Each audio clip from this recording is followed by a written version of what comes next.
एक घने जंगल में राजा तोता का शासन था। राजा तोता एक बुद्धिमान, साहसी और दयालु नेता था। उसकी सेना में विभिन्न पक्षी थे। कौवे, मैना, तोते, बुलबुल और यहाँ तक कि कुछ चीलें भी। ये सभी पक्षी अपनी अपनी अनोखी ताकत और कौशल के लिए जाने जाते थे। उनकी एकता और साहस के कारण पूरा जंगल सुरक्षित और खुशहाल था। एक दिन जंगल में शेरों का एक झुंड आ गया। ये शेर जंगल के जानवरों और पक्षियों पर हमला करने लगे। उन्होंने पेड़ों को नुकसान पहुंचाना शुरू कर दिया, जिससे पक्षियों के घोंसले भी उजड़ने लगे।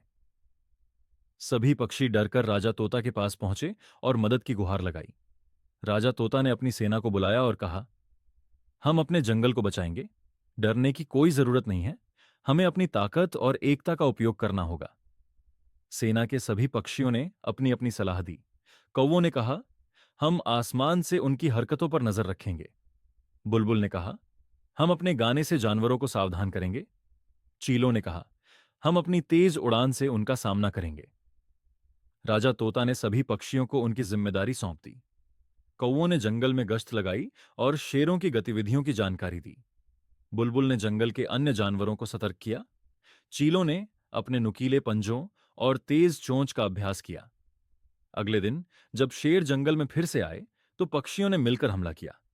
कौवे शेरों की आंखों पर झपटने लगे, चीलें उनके ऊपर से मंडराकर डराने लगीं और बुलबुल ने जोर जोर से गाना गाया, जिससे जानवरों का हौसला बढ़ा।